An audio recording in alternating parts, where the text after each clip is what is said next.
Hello hi friends, ఈ గోడకి paint వేయాలి. తాడు దించాం, బాడవ తాడు. క్లిప్ చేయకుండా లాస్ట్ వరకు చూడండి. మా ఛానల్ మీకు నచ్చినట్టయితే సబ్స్క్రైబ్ చేసుకొని ఒక లైక్ కొట్టండి. డూమ్కి అయిపోయింది colour. Light grey colour, dark blue, cream colour, signal red. నేమ్కి మెటాలిక్.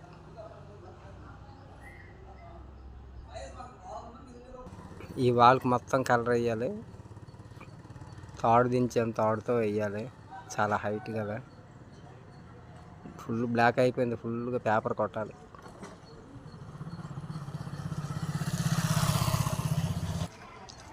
డూమ్ మొత్తం కంప్లీట్ అయ్యింది. Okay bye friends. ఆ పెయింట్ నెక్స్ట్ వీడియోలో పంపిస్తాను.